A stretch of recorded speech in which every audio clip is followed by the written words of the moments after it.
Welcome to the Sleeping Almanac. Tonight we follow a story about a death, about the most beautiful of the gods, and the dream he kept having that no one in Asgard could ease. About a mother who walked all of the worlds, asking the trees, the stones, the waters, the iron, the metals, the sicknesses, the beasts, the birds, the serpents, the poisons, asking each of them in turn to swear an oath that they would not harm her son. About a small parasitic plant growing on an oak west of Valhåll that no one thought to ask because it was too young to take an oath. About a blind brother who could not see, and a small dart placed in his hand, and about a long ride down into hell on the 8-legged horse, through valleys so dark and so deep that the rider could not see his own hand for 9 nights. This is the story of Baldr, of his death, and of how, after his death, the world of the gods was no longer the world it had been before.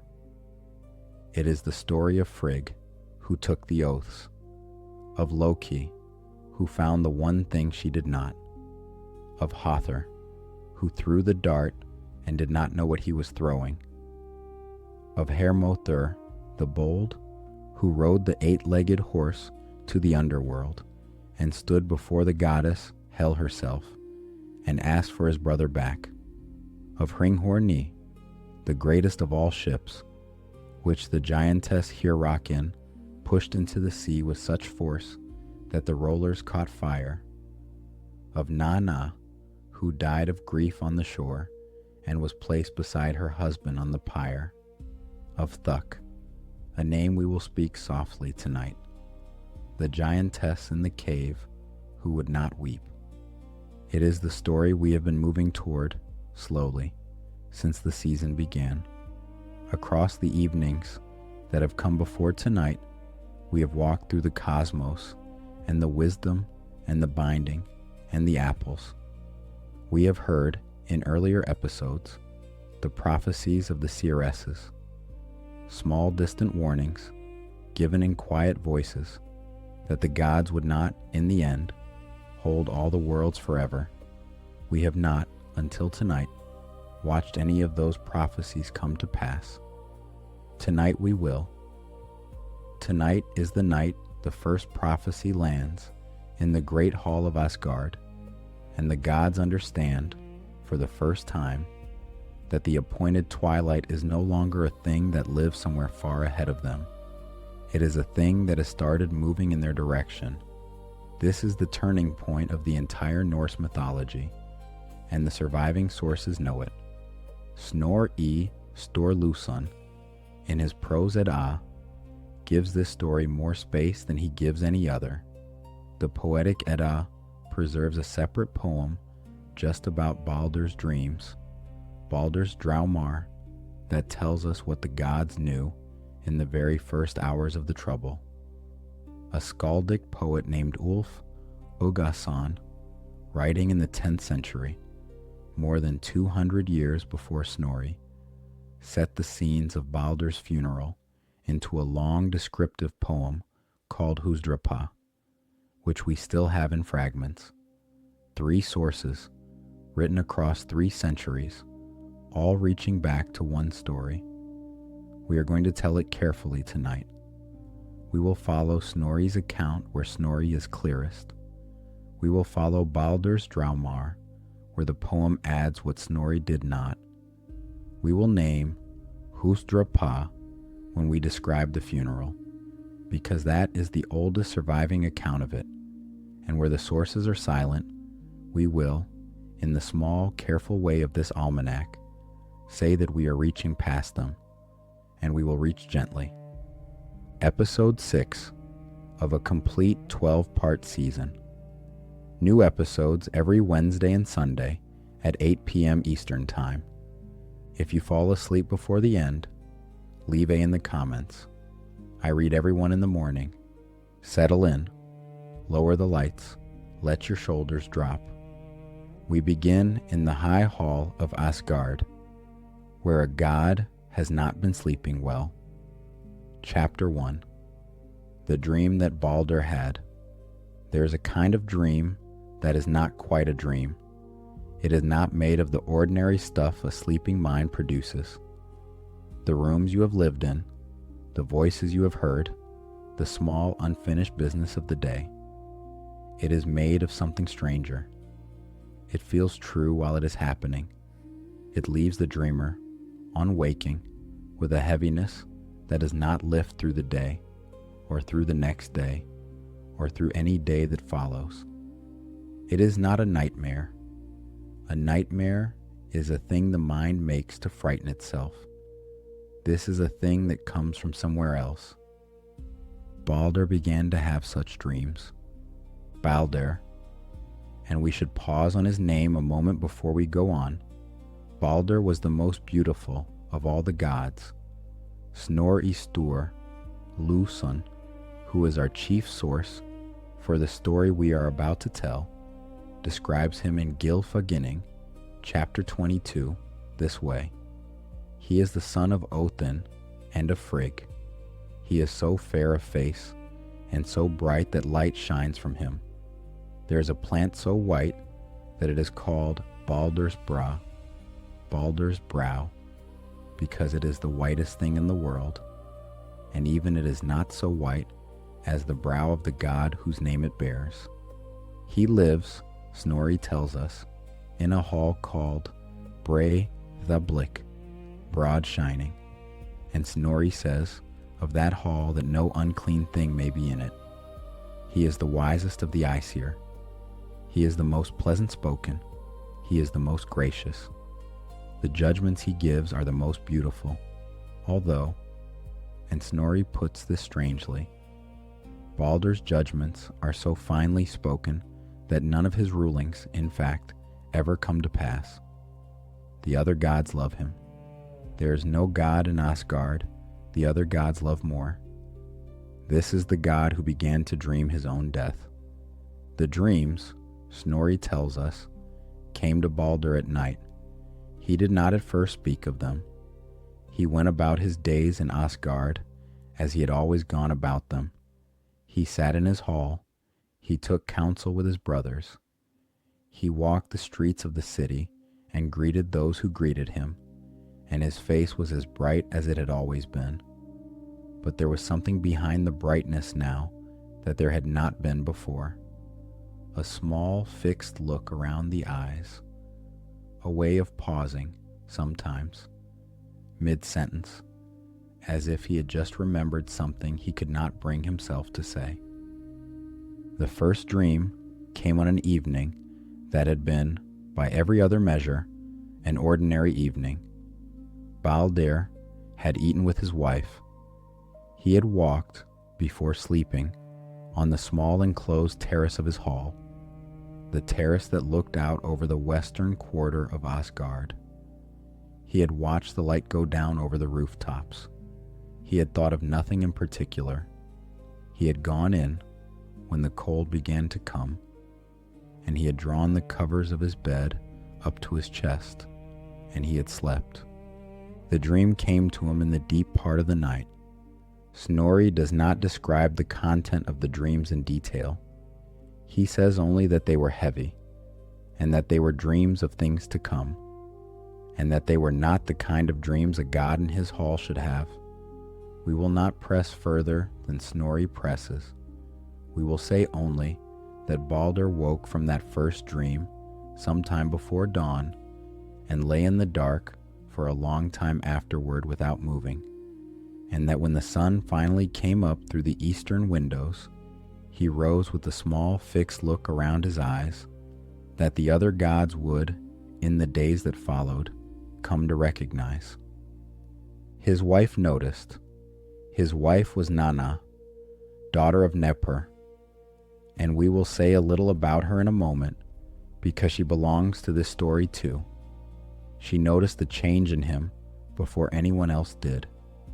She would wake in the deep part of the night and find Baldr awake beside her, lying on his back, his eyes open, looking up at the wooden beams of their hall, his lips slightly parted as if he were waiting to speak, but the words had not come. She would ask him what was wrong. He would close his eyes again and say only that he had had a small bad dream. "Go back to sleep," he would say. "It is nothing." She would sleep.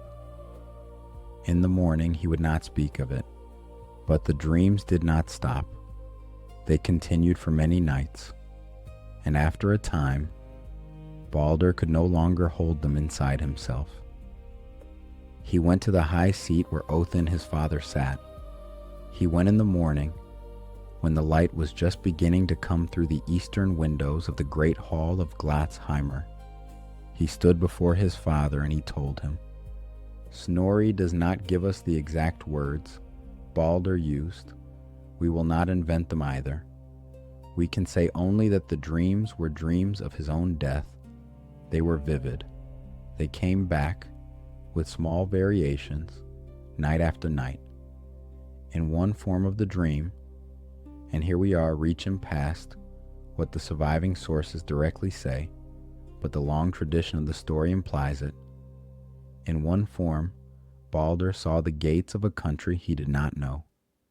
In another, he saw a feast laid out in a hall he had never visited, the benches strewn with gold, the mead cup raised, and the seat at the head of the long table empty, waiting for him. In another, a long road, a cold road, going down between high black walls of rock into a darkness that was not the darkness of any night he had lived through. Whatever the dreams were, Baldr understood them. He knew what they were telling him. They were telling him that he was going to die. The Aesir, when Baldr told them, did not know what to do. It is the strange thing about gods. The gods of Asgard knew that they would die. In the end, they knew it from the prophecies of the Valhŭll, the Seeresses, who had said over the centuries that all things end at a twilight, whose name we do not need to speak yet, but they had not expected the dying to begin in their own time.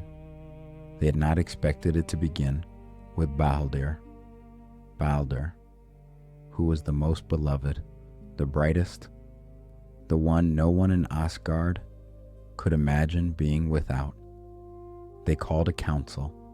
They sat in the great hall, and they spoke long. They asked each other what to do.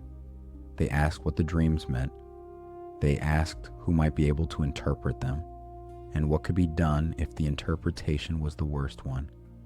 And in the end, Óðinn rose from the high seat and said, "I will go and find out. I will ride down and ask one who knows." He went out from the council. He took down his cloak from the peg by the door. He went to the stables. He saddled his horse. Sleipnir, the great eight-legged horse, who could run on any road, who could cross any water, who could pass through any country no other horse could pass. He swung up into the saddle. He turned the horse east, toward the road that goes down. He rode out of Asgard alone. Chapter 2. The Long Ride to Hell. There is a poem in the Poetic Edda called Baldr's Draumar, Baldr's Dreams. It is short. It is only a few stanzas long. It is told in a kind of stripped down, dark Eddic verse, the way you might tell a story to a child, in the small hours when you want the child to listen, but you do not want to frighten them too much. The poem begins with the gathering of the gods over Baldr's dreams. It ends with Óðinn riding to the underworld to ask a dead Seeress what those dreams mean. What we are about to tell is what that poem tells, combined with what Snorri later wrote in his fuller telling. Where the two diverge, we will say so. Where they agree, we will speak as one. Óðinn rode east. He rode through Niflheim, the country of mist, the country between the worlds, the country whose name means house of mist. He rode through valleys whose floors were the color of old iron and whose walls were the color of slate. He rode under a sky that was not quite a a sky that was lower than the sky of Midgardr, lower than the sky of Asgard, a sky that seemed to press down on the rider as if it could feel his weight and was minding it. He rode for 9 nights. That is what Snorri tells us when he describes a similar journey later. 9 nights of riding through deep, dark valleys, with the rider unable to see anything around him. Not the road, not the sides of the valley, not the head of his own horse. Only the deep, cold dark, and the soft, regular sound of the 8 hooves on the unseen path beneath, and the cold breath of the horse on the rider's hands. Sleipnir did not stop. Sleipnir did not need to stop. The 8-legged horse, born of the strange mare-shaped Loki, took once long ago, a story for another evening. Sleipnir could run forever if Óðinn asked him to. Down through the country of mist, down past the lower rivers, down to the gates of the underworld itself. The gates were closed. Snorri does not describe these gates in his account of Hermóðr's later journey, but Baldr's Draumar tells us this. Óðinn came to a high hall in the east, and the hall was the hall of hell, and there was death dew on it, and at the doors a dog was barking. The dog had blood on his breast. He had been gnawing some unseen carcass. He saw Óðinn coming. He came snarling toward him. Óðinn rode past him. They did not stop at the front gates of hell. He rode around. He rode to the eastern side of the hall, and here we are following the poem's strange detail, to the eastern side of the hall, where in old times a Völva, a Seeress, had been buried, a great Seeress, a woman who had known the futures of the gods, a woman who had, in her own time, walked the world and spoken her prophecies, and whose name had been forgotten by the living. She had been buried long ago in a mound east of Hell's Hall. Her bones lay in the mound. Her bones were the bones of one who could see. Óðinn dismounted. He stood beside the mound. He began to speak. Chapter 3. The Seeress who did not want to speak. The words Óðinn spoke at the mound in the poem Baldr's Draumar are called Valhåll, speech of the slain, or more literally, charm of the slain. They are the kind of words by which a god could call up the dead, if the god was old enough and strong enough to know how. Óðinn knew how. He had learned, in the story we told some episodes ago, how to wake the dead. He had paid for the knowledge. He had hung on the tree for 9 nights. He had given his eye. He had taken the runes. He used the runes now. He stood beside the mound in the deep cold of the country east of hell, and he spoke the charm. The earth above the mound moved. The Seeress, in the old slow way of the dead waking, rose from her bones. The poem does not describe her face. We will not describe it either. We will say only that she was, by the time Óðinn finished his speaking, sitting up in her mound, her ancient form half visible in the cold, thin air, her voice, when it came, coming from a long way off, the way the voice of the dead always comes from a long way off when the dead are called back to speak. She said, "Who is this that has called me up? I have lain long in the dark. Snow fell on me. Rain beat on me. Dew settled on me. I have been a long time dead. Who is this that has come?"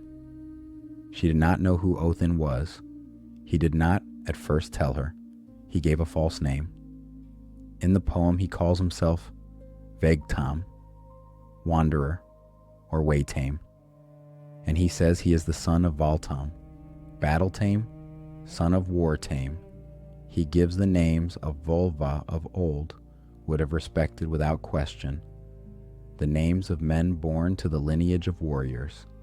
He asks her his question. He asks, For whom are the benches in hell decked? For whom is the gold strewn? For whom is the mead brewed? Who is the great one being awaited? The seeress answered. She said, Here stands the mead, brewed for Baldr. The cup is covered. There is grief in Asgard. I have spoken under duress.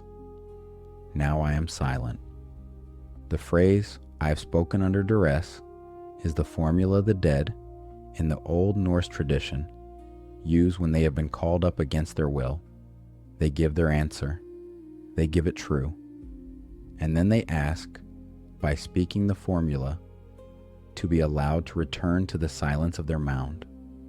The convention is that the asker, having heard the answer, lets the seeress sleep. Odin did not let her sleep. Odin pressed her. He asked, Who shall be Baldr's killer? She answered, Höthr will throw the death bow. Höthr will become Baldr's killer. I have spoken under duress. Now I am silent. He pressed again. He asked who would avenge Baldr. And here the seeress, from her cold mound east of hell, told Odin the strangest small piece of the story we are telling tonight. She said, In the western halls, Rindr bears Valhåll. He shall fight at one night old. He shall not wash his hands. He shall not comb his hair. He shall not rest until he has brought Höthr to the pyre. I have spoken under duress. Now I am silent. The not washing and the not combing are, in the old Norse imagination, ritual signs. A man on a vengeance errand did not, by the old custom, wash or comb until his errand was complete. The signs marked him out. They told the people who saw him that he was a man on a mission, that he was not in his ordinary days, that he was to be left alone until what he had to do was done. Valhåll, the seeress was saying, would be one of these men. He would be born for the errand. He would do the errand the day he was born. He would not, in his single day of vengeance, be a god to approach. Odin took the prophecy in. Rindr, Valhåll. Rindr is a giantess. The sources tell us little of her. She lives, the poem implies, in the western halls, that is, in the country beyond the worlds, in some far place. Snorri tells us elsewhere that Odin would, in the time after this story, beget a son on her named Valhåll. Valhåll would be born for a single purpose, to avenge Baldr. He would grow with the swiftness of a god, born for a single act. At one night old, before he had washed his hands or combed his hair, that is, before he had even done the small things a person does on their first day, he would find Höthr and slay him. This is what the seeress told Odin.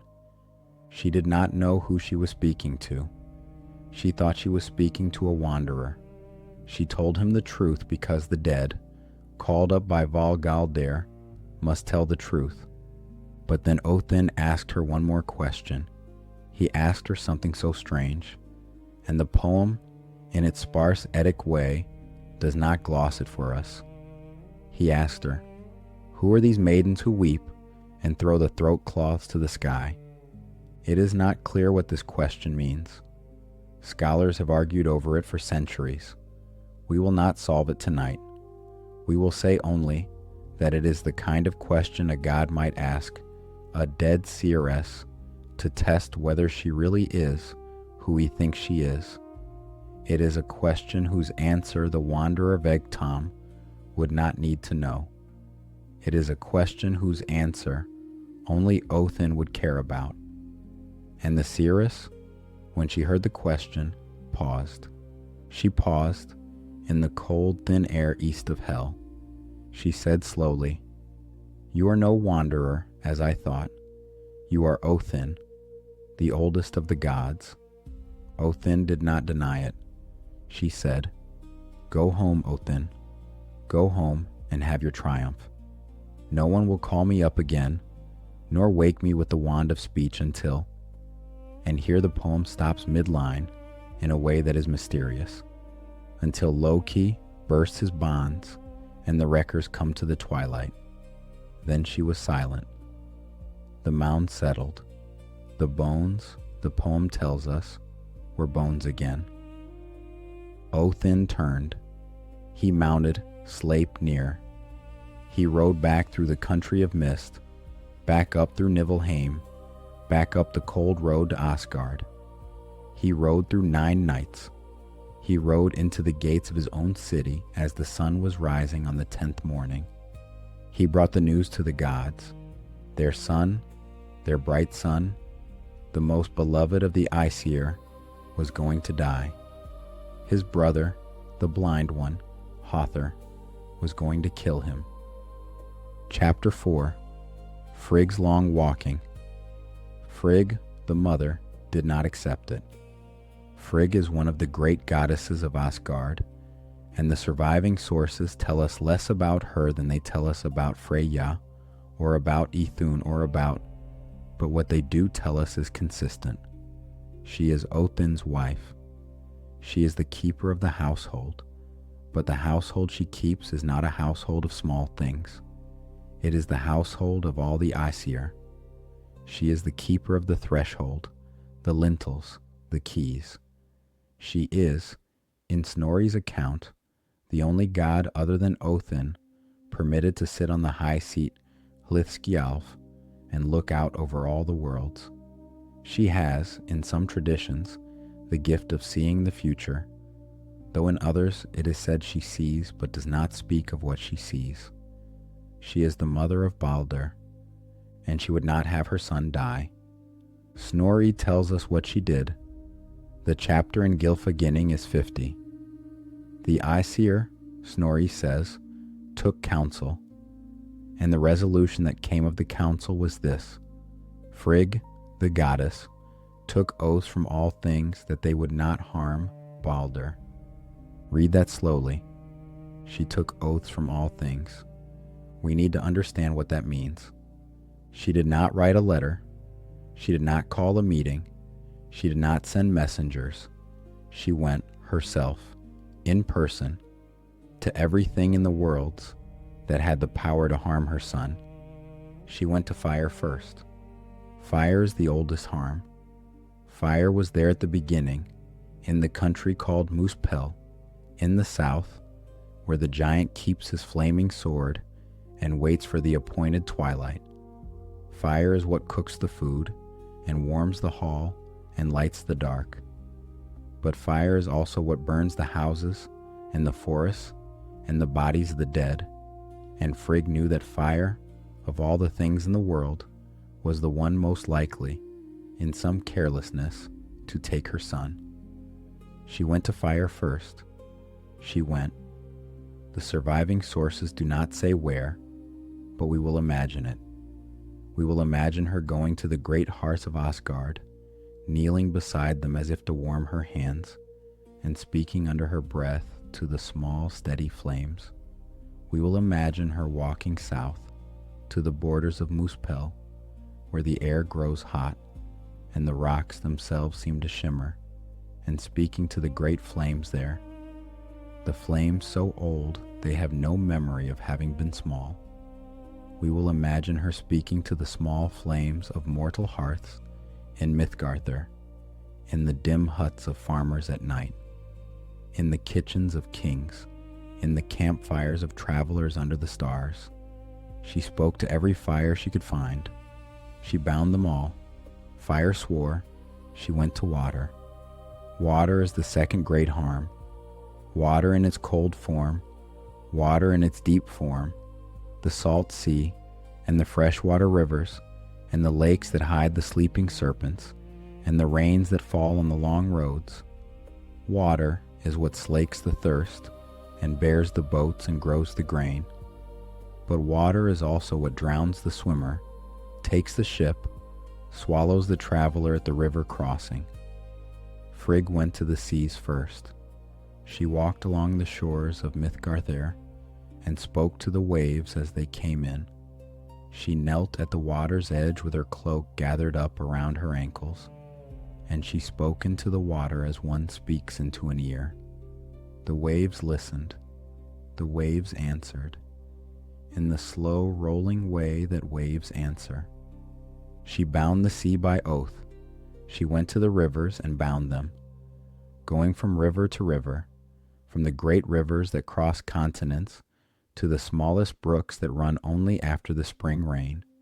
She spoke to each one swore. She went to the lakes and bound them. She went, last, to the rain that falls from the sky, and made the rain swear too. There were rains in many countries that year. The sources do not say, but we will imagine that the rain that fell on the cold fields of Frigg's walking was a rain that had taken its oath, and fell, knowing it would not harm what it touched. All of water swore that it would not harm her son. She went to iron.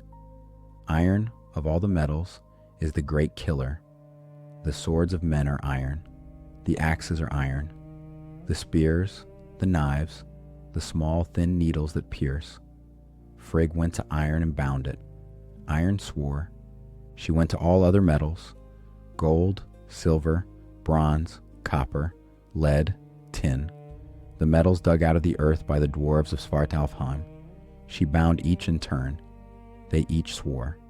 She went to stones, every kind of stone, the round stones of riverbeds, the sharp flint that cuts, the great heavy stones that crush, the small pebbles that turn an ankle. She bound them all. They swore.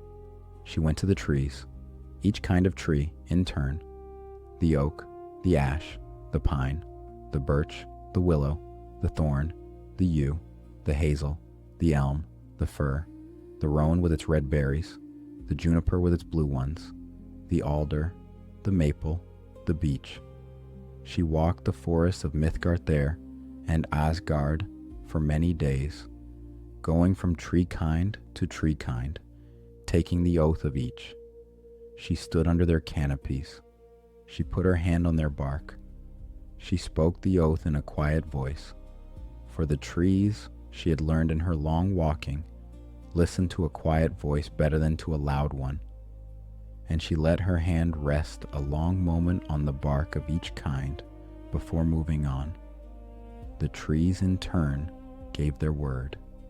The oak's word was deep and slow. The pine's word came down through the needles in a hush. The willow's word was given with a small sweep of its long branches.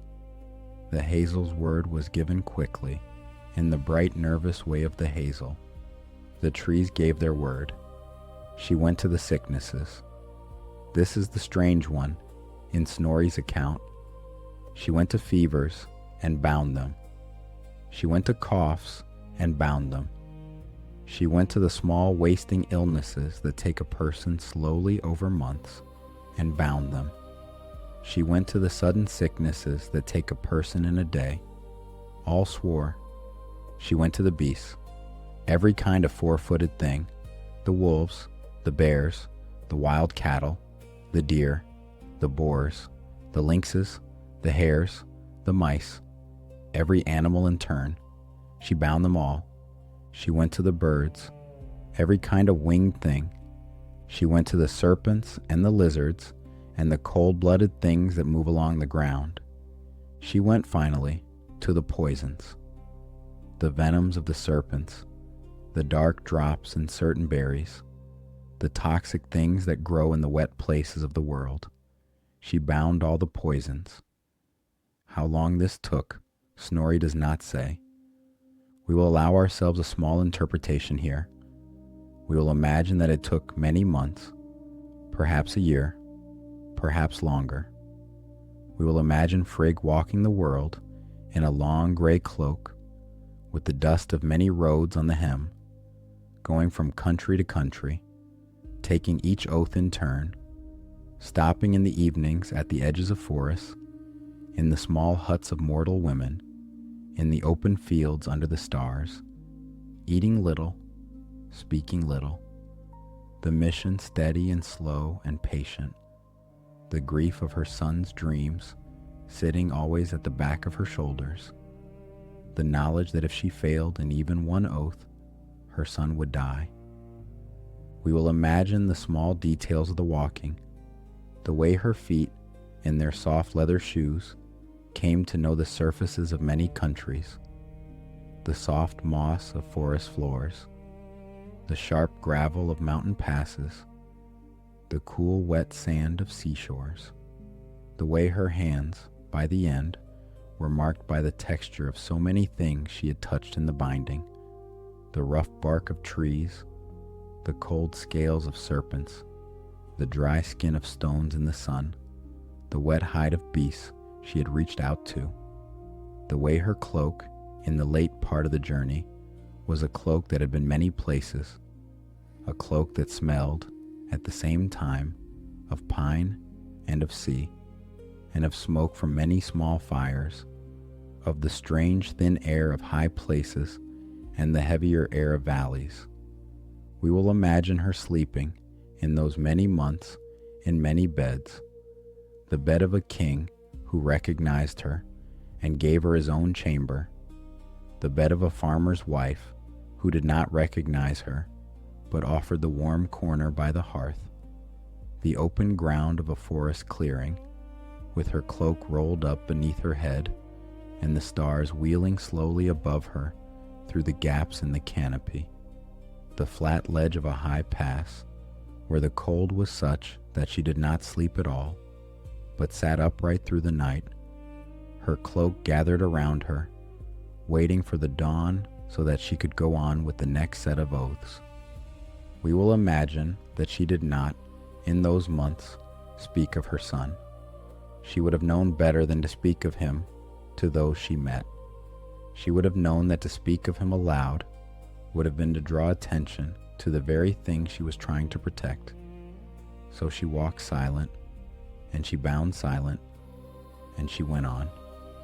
We do not know how long it took. We know only that, in the end, she returned to Asgard. She returned, and she stood before the Aesir, and she said, "It is done.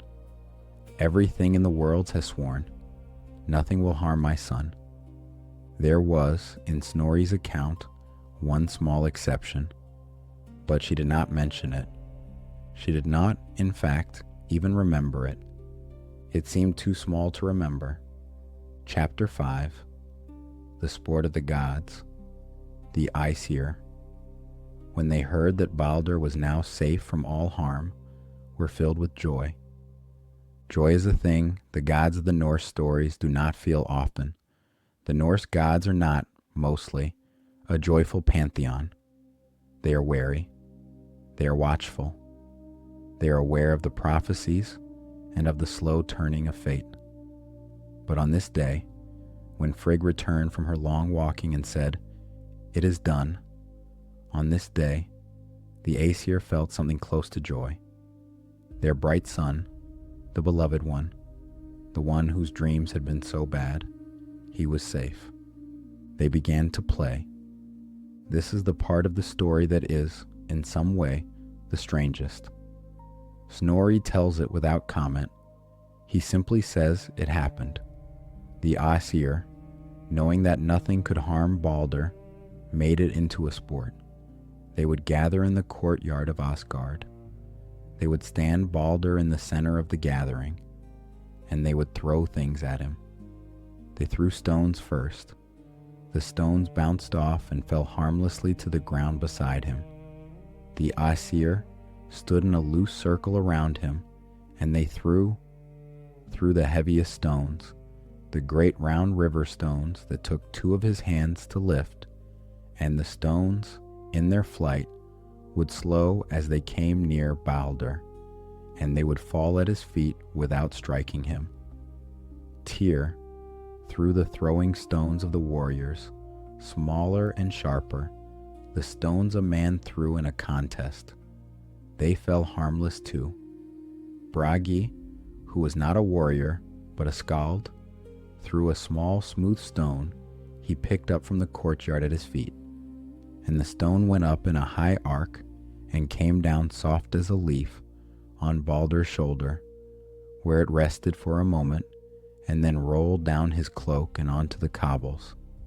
They threw spears. The spears, in mid-flight, would lose their edge as they came near Baldr. They would soften. They would turn aside. They would fall at his feet. Óðinn himself threw a great spear once. Gungnir, the spear that always strikes its target. And Gungnir, the spear that always strikes its target, did not strike Baldr. The spear arced over the courtyard, came down toward Baldr's chest, and at the very last moment, perhaps an inch from his cloak, turned in midair away. It fell, light, on the cobbles beside him. Óðinn looked at it for a long moment, then he laughed too. They threw axes. The axes did the same. They drew their swords and they swung at him, and the swords passed through where Baldr was, as if Baldr were not there, and Baldr stood smiling, and no harm came to him. This became, Snorri says, an honor, a game of honor. It became the way the Aesir greeted Baldr in the mornings. Walking into the courtyard, a god would pick up a stone or draw his sword, and he would throw, and the thing thrown would harmlessly turn aside, and Baldr would laugh, and the god would laugh, and the morning would begin. We need to pause and think about this for a moment. In one reading of the Eddas, and this reading is contested by scholars who have argued about it for many years, the sport of throwing things at Baldr is a kind of ritual. It is not, in this reading, cruelty. It is the gods affirming, every morning, the great oath their mother and queen had taken. It is them saying, "Here is our brother. Here is our most beloved. Here is the proof that he cannot be harmed. Watch the spear turn aside. Watch the stone fall." In another reading, it is darker. In another reading, the gods of Asgard, having been told that their son is invulnerable, want, at some level beneath the level they would admit to, they want to test it. They want to see what would happen if it failed. They want to push against the oath. Snorri does not tell us which reading is right. He simply describes the sport. We will, for the rest of tonight, take the gentler reading. We will assume the gods were affirming the oath, not pushing it. We will assume the throwing was joyful. But we will also note that, somewhere in Asgard, one god was watching the sport. One god was watching, and his face, when no one was looking, his face was not joyful. Loki was watching. Loki, foster brother of Óðinn. Loki, whom you have heard much about in the episodes that have come before this one. Loki, who had brought the gods their greatest treasures and also their greatest troubles. Loki, who walked the streets of Asgard a free god still, although the gods watched him more carefully every season that passed. Loki was watching the sport. He did not like it. Snorri does not give us his reasons. The sources are silent. We will allow ourselves to wonder, here, what Loki saw. Perhaps he saw the joy of the other gods, and was, in his strange dark heart, jealous. Perhaps he saw the affirmation of Baldr's invulnerability, and was, in his other strange capacity, curious. Perhaps he wondered, the way a child wonders at a strong wall, where, somewhere, is the small crack. He thought he would go and find out. Chapter 6. The Old Woman at Frigg's Door. There is, in the story we are telling, a great deal of shape-shifting. Loki, in the Norse stories, is famous for his shapes. He has been a falcon when he borrowed Freyja's cloak. You may remember this from a recent evening. He has been a horse. He has been a salmon. He has been a fly. He has been, on at least one occasion, an old woman. Snorri tells us in Gylfaginning 50 that Loki on this day took the form of an old woman. Why an old woman, Snorri does not say. We will allow ourselves a small inference. An old woman is, in the world the story imagines, an unremarkable figure. An old woman walking the streets of Asgard would not draw attention. The watchman would not stop her. The gods who passed her would not look twice. She would be one of the small, slow figures that came and went at the edges of the city, and she could go where she wished, and she could speak to whom she wished, and she would be answered with the small, absent courtesy that the great show to those they do not need to take seriously. Loki, in the form of the old woman, went to the hall of Frigg. We will allow ourselves a small picture of the old woman, since the sources do not give us one. We will imagine her short and bent.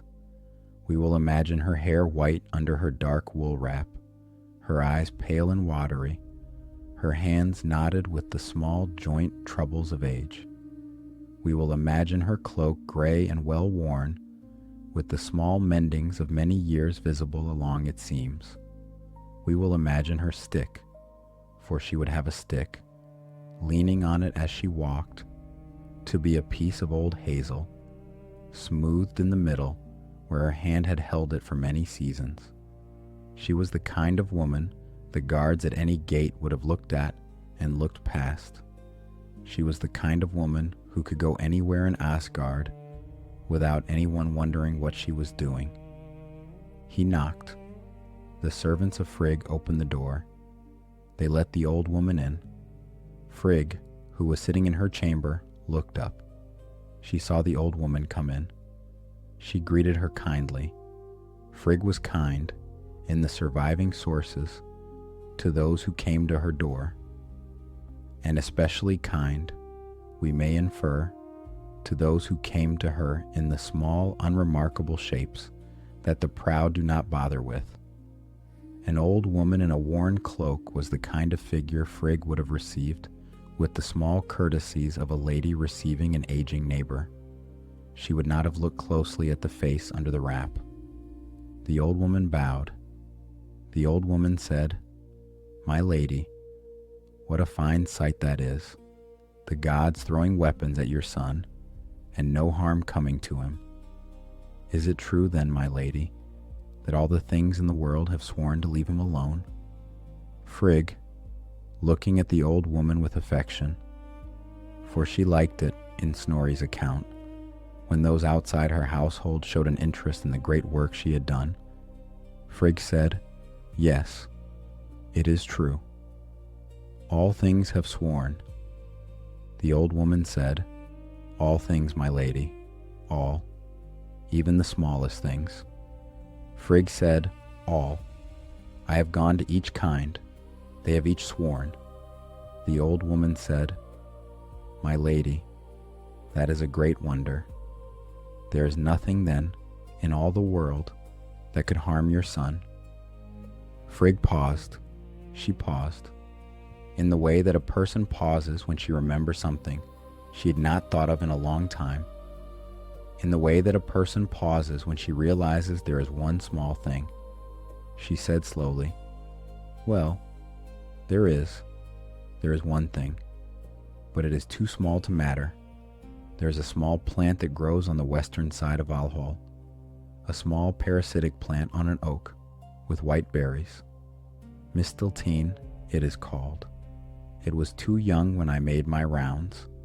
I thought it not worth taking the oath of. It is not big enough to harm anyone." The old woman bowed. The old woman said, "My lady, you are wise to have thought as much. Your son is safe." The old woman left the chamber. She left the hall. She walked, with her old slow steps, out the front door of Frigg's house, down the street of the city, around the corner, into a small alley. In the alley, in the deep shadow against a wall, the old woman shed her shape. Loki stood up, in his own form, in the alley. He brushed off his cloak. He looked at his hands. He smiled. He turned and walked, quickly now, toward the western edge of Asgard, toward the great hall called Valhåll, where the slain warriors feasted nightly, and where on the western side of the hall, the cold side, the side away from the rising sun, a small ancient oak grew. He was going to look for the plant. Chapter 7. The plant west of Valhåll. Mistletoe, is a strange thing. Snorri, writing in Iceland in the early 13th century, knew of it the way a scholar knows of a thing he has read about and not necessarily handled himself. Mistletoe is not common in Iceland. It is a continental plant found in the oak forests of the European mainland. Snorri would have known of it from his reading of Latin sources, from the descriptions of older Norse poets, perhaps from travelers who had been to the south. He describes it accurately enough. It is a small parasitic plant that grows on the branches of other trees, most commonly the oak. It has small white berries. It is, and this is the point of the story, small, slender, slight, a thing easily overlooked. Why mistletoe, in Snorri's story, is the one thing Frigg did not bind by oath is not explained. Snorri's reason that the plant was too young is the surface reason. Some scholars have suggested deeper reasons that have to do with the strangeness of mistletoe as a plant. It grows not from the ground but from another plant. It is, in the medieval botanical understanding, not quite a true plant. It does not have roots in the earth. It is parasitic. It is liminal. It is a thing that exists between categories. And the things that exist between categories, the things that are neither one thing nor another, are, in the old folk wisdom of many peoples, the things that have power. We will not press this point. We will say only that Frigg, when she went out to bind all things by oath, did not bind the mistletoe, and that this small not binding became, in the long shadow of the story, the great catastrophe of Asgard. Loki found the oak. It stood on the western side of Valhåll, in a small grove of older trees, in a part of Asgard that the warriors who feasted nightly inside Valhåll did not often walk. The grove was, in fact, a part of Asgard. Most of the gods did not walk in either, not because anything was wrong with it, but because the great hall of Valhåll cast its shadow over the grove most of the day, and the grove was therefore cool and a little damp, and not the kind of place a god would choose for a morning stroll. The grass between the trees was a little long. The light that reached the ground was the green filtered light of a place under a high canopy. There was a small stillness about the grove, as if the noise of the rest of the city did not quite reach there. The oak was old. Its bark was deeply furrowed. Its branches were heavy with the leaves of summer. It was, perhaps, 3 times the height of a tall man. Its trunk was broad enough that 2 gods, standing on either side and reaching, would have just barely been able to clasp hands around it. High on one branch, perhaps 15 feet above the ground, there grew the small parasitic clump of green leaves and white berries, the mistletoe. Loki stood at the foot of the oak and looked up at the mistletoe for a long moment. He did not, in the surviving sources, hesitate. He did not, in the surviving sources, change his mind. He had decided, at the moment, Frigg told him in her chamber, that the one thing she had not bound was the mistletoe west of Valhåll, what he was going to do. He had not changed his mind on the walk across the city. He did not change it now, standing beneath the oak in the cool green light, looking up at the small clump of leaves and berries that was, on this morning, the only thing in all of the worlds that had not sworn to leave Baldr alone. Loki climbed. He was not, in his ordinary shape, a heavy god, He was lean. He could climb a tree quickly when he wished to. He went up the trunk of the oak with the practiced movement of someone who had climbed many trees in many forms. He came to the branch on which the mistletoe grew. He cut it loose. He cut it with a small knife he had brought with him for the purpose.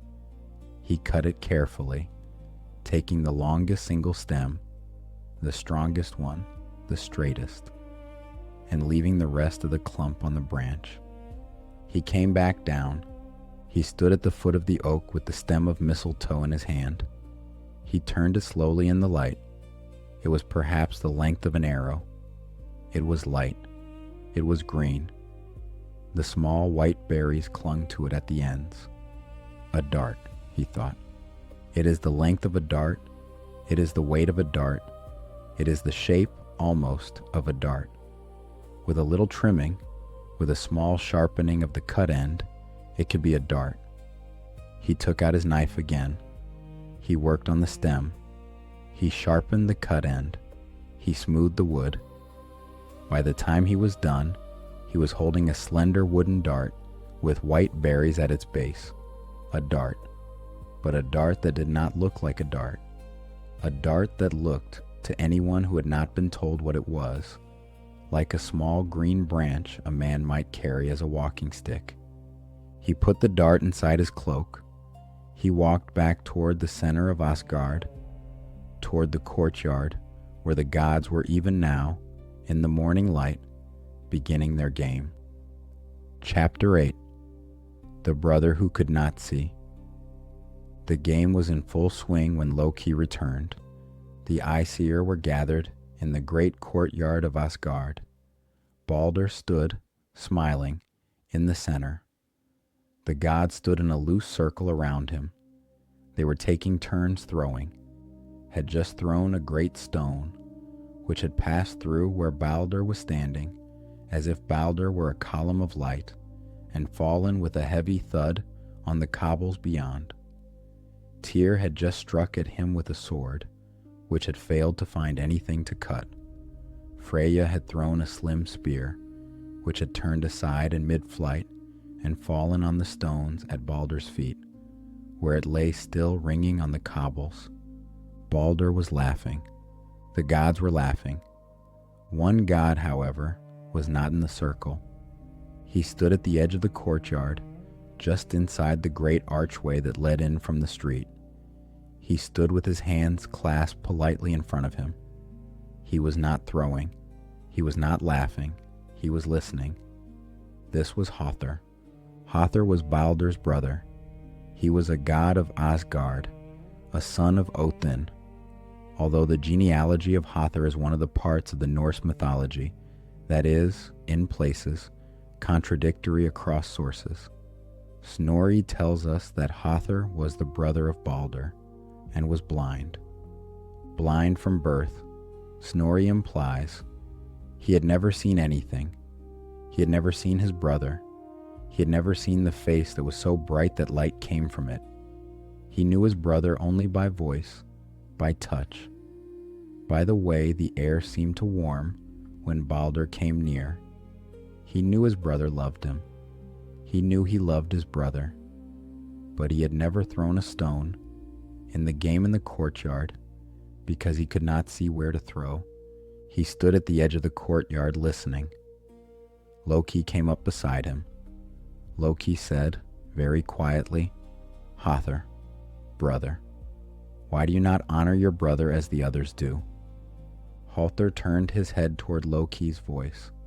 He smiled, a small sad smile. He said, "I have no weapon, and I cannot see where to throw if I had one." Loki said, "It is right that you should honor Baldr as the others honor him. Here, I have a dart. Use mine. I will guide your arm." Höthr hesitated.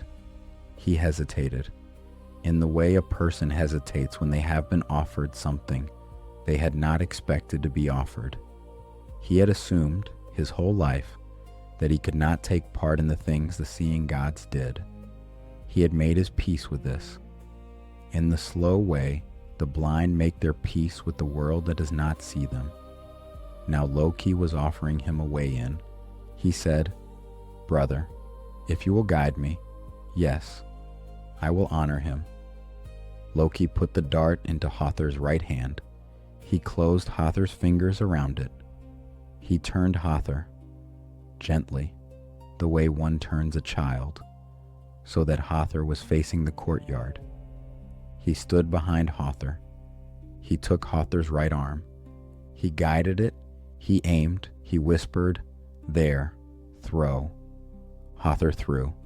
The dart flew across the courtyard. It flew straight. It flew the way an arrow flies when the archer is good. The other gods, turning, the way one turns toward an unexpected motion, saw the green slender thing flying through the air. They had time, perhaps, to think. Another spear, another sport, another stone. The dart will turn aside. The dart will not harm him. The dart did not turn aside. There is a quality the surviving sources do not directly say, but the long shape of the story implies, to the flight of that small green dart through the air of the courtyard. It flew, perhaps, in the slow, strange way that things fly when fate has chosen them. It flew in a small, clear arc. The morning light caught the white berries at its base. The other gods watched it. They watched it the way one watches something one is sure will not happen. The moment between when the cup is knocked over and when the wine is on the table. The moment between when the foot catches on the threshold and when the body strikes the ground. The watching feels like a long moment, although it is only a moment. The dart struck Baldr. It struck him in the chest. It went in clean. It went in deep. It struck him at the heart. Baldr stopped smiling. He looked down at the dart in his chest. He looked at it for a long moment, the way one looks at a thing one cannot quite understand. He put one hand to the dart. He touched the green wood. He touched the small white berries at the base. He swayed. He fell. He fell forward, slowly, to his knees. He sat for a moment, on his knees, on the cobbles of the courtyard, the dart still in his chest, his hand still on it. Then he fell sideways. He fell onto the cobbles. He did not move again. He was dead. Chapter 9. The Throw. The gods of Asgard stood for a long moment where they stood. They did not move. They did not speak. They did not, at first, even fully understand what they had seen. Snorri tells us this directly, that there was, after Baldr fell, a great silence. It was, he says, the worst stroke of fate that had ever struck the gods and men, and at first they could not give it voice. Hothr, in the doorway, did not know what had happened. He could not see. He had thrown the dart. He had heard a small soft sound, the sound of a body falling, but he did not know it was a body. He stood with the empty hand still held out, the dart no longer in it, waiting for the laughter that always came at the end of a throw in this game. The laughter did not come. He turned his head, listening for someone. He said, "What was that? Did I miss?" No one answered him. He said, "Brother? Brother, did I throw well?" No one answered. The silence went on. It is a strange thing, the silence of a courtyard full of gods who have just seen something they cannot believe. It is not the silence of a held breath. It is the silence of a held believing. A moment in which the gods, all of them at once, are refusing to admit that what they have just seen has actually happened. They stand. They look at the body of Baldr on the cobbles. They look at the small green dart in his chest. They look at the white berries at its base, and they refuse, for several moments, to believe. Then the belief comes. It comes to each of them at different speeds. Who is, for all his strength, the most quickly emotional of the Aesir, believed first. His face changed. His great hand went to his beard. He made a small sound deep in his chest. The others, who had been watching the body, turned at the small sound, and they saw his face, and they understood too. Loki was no longer behind him. Loki, when the dart had landed and Baldr had fallen, had quietly stepped backward into the archway, out of the courtyard, and was gone. The other gods, for several long moments, did not even notice that Loki had been there. Then Frigg saw.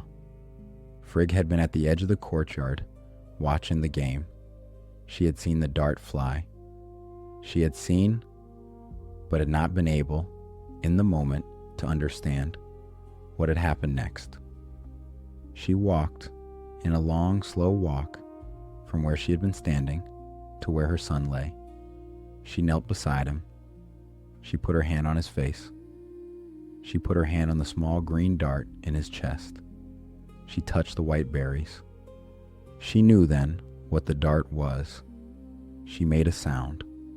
The sound Snorri does not describe. Some sounds in the surviving sources are not described, because to describe them would be to make small a thing that was not small.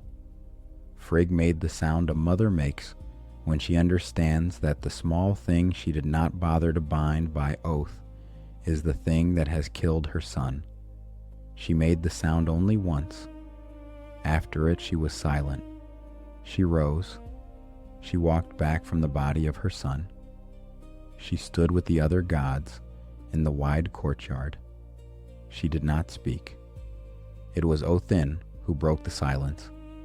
Óðinn, the one who had ridden to hell and back to learn. This was coming, the one who had known, since the Seeress had spoken to him in her mound, that this was how the story would end. Óðinn stood at the edge of the courtyard. He stood looking at his son's body. He stood for a long time. Then he spoke, in a voice that was, Snorri implies, quite quiet. He said, "It is done." He said, "It is the worst thing that has ever come to the Aesir." He said, "We must take him to a ship." The gods moved. They moved in the slow, heavy way of people who have just been struck. They moved without speaking. They lifted Baldr's body, carefully, with the dart still in his chest, because no one had the strength yet to draw it out.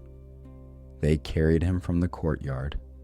They carried him through the streets of Asgard, past the watching figures of the warriors and the watching faces of the slain in the windows of Valhåll, past Heimdall, the watchman who had come down from his post on the walls when he heard the silence, past the figure of Bragi, the skald, who came running with his hands held to his mouth, past every god and every servant of every god, all the way to the shore.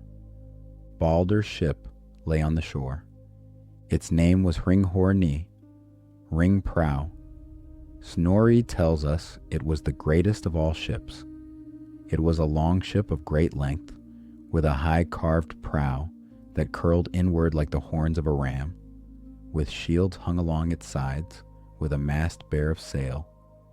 It had been Baldr's ship in his life, but Baldr in his life had not used it for war or for trade. He had used it only sometimes for travel, in calm weather, on calm seas. It was a ship of peace. It would now be a ship for him to lie in. Chapter 10. The greatest ship in the world. What happened next is told in two places. The first is in Snorri's Gylfaginning 50, which is our main source for this episode tonight, and which we have been following throughout.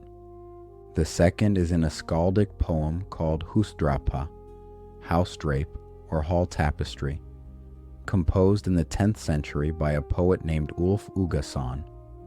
The poem is named for the hall in which it was first recited. It was, in its own time, a description of the painted scenes carved on the panels of a hall in western Iceland. The painted scenes included, among others, the scene of Baldr's funeral. Ulf's poem is the earliest surviving account in any source of what we are about to describe. Snorri, writing 2.5 centuries later, is drawing on Ulf, and on older sources we no longer have. So what we describe here is told in the oldest layer of the Norse tradition that survives. The gods carried Baldr to the shore. They lifted him onto the deck of Hermóðr. They laid him out on the long planks. They straightened his cloak around him. They turned his head so that he looked toward the sea, toward the west, toward the country of mist, into which his ship would carry him. Then they tried to launch the ship. The ship would not move. This is the strange detail. Snorri tells us, and Hustrapa, in its fragmentary surviving lines, confirms it, that the gods could not, with their combined strength, push Hermóðr into the sea. The ship was too great. The wood was too heavy. The keel was set too deep in the sand of the shore. They pushed, they pulled. They put their shoulders to the sides of the hull. The ship did not move. The Aesir, after a time, stopped trying. The strongest, who held up the cosmic weight when it had to be held, even had not been able to move the ship. He stood beside it, breathing hard. Someone, the sources do not say who, said, "We must send for Hyrrokin." Hyrrokin. The name means, in Old Norse, fire shriveled. She was a giantess. She lived, the sources imply, in a country far to the east of Asgard, a country of high mountains and cold winds, where the giantesses of the older races still kept their halls. A messenger was sent. The messenger rode east, fast. Some time later, Snorri does not say how long, Hyrrokin came. She came in a way that no other being in the surviving sources comes. She came riding a wolf, a great wolf. Wolves are, in the Norse cosmos, often the mounts of giantesses or the companions of giant witches. There is something in the imagination of the Old Norse storytellers that pairs the wolf with the giantess. Perhaps because both, in the old picture of the world, belong to the country outside the country, to the cold places past the edge of the settled. The wolf was not, in the Norse imagination, the dog of any house. The wolf was the thing the dog had not been domesticated from. The wolf was the older, wilder thing. Snorri does not give the wolf a name. He says only that the wolf was great, and that Hyrrokin rode it sitting astride, the way a man rides a horse. We may imagine the wolf as tall at the shoulder as a horse, tall enough that Hyrrokin's feet, hanging down on either side, did not touch the ground. Its fur was the color of old iron. Its eyes, yellow, the way a wolf's eyes are yellow, caught the morning light as it moved. It did not pant. It did not lower its head to sniff the road. It walked, in the long, steady stride of a wolf accustomed to traveling, carrying its rider toward Asgard with the patience of something that knew where it was going and was not in a hurry to arrive. She did not have ordinary reins. For reins, Snorri tells us, she had vipers, 2 great vipers, twisted together. She held them by their tails. They writhed in her hands as she rode. They hissed. They did not bite her. They did her bidding because she was Hyrrokin, and they were vipers, and that was the relationship between them. She rode up to the shore of Asgard. The gods saw her coming. They saw the wolf. They saw the vipers. They saw the giantess in her dark, heavy cloak, her hair iron gray, her her face stern. They were afraid. They were not afraid of her. They had asked her to come, and she had come. They were afraid of the wolf. A wolf the size of Hyrrokin's mount, walking freely among the gods, was a thing the gods could not allow. Snorri tells us what they did. They went out, all the strongest of them, and they tried to hold the wolf. 4 berserks, strong men of the warrior bands, went out to hold the wolf while Hyrrokin worked. The wolf did not let itself be held. It threw the 4 berserks off. They went, the sources say, and got more rope and bound the wolf to the ground, and finally the wolf, bound, lay still. Hyrrokin dismounted. She walked, with her long slow stride, to the bow of Hringhorni. She put her hands against the prow. She pushed with the strength of a great old giantess, and Hringhorni, which the gods could not move, Hringhorni moved. It moved with such force that, Snorri tells us, the rollers under the keel, the round logs the gods had placed there to help the ship slide, caught fire from the friction. Sparks flew. The whole shore around the prow was, for a moment, lit with the bright orange of catching wood. The earth shook beneath the ship. The wood of the rollers blazed. Hringhorni slid forward, slid into the water with a great hiss, the great hiss of a heavy hot keel striking cold sea, and was launched.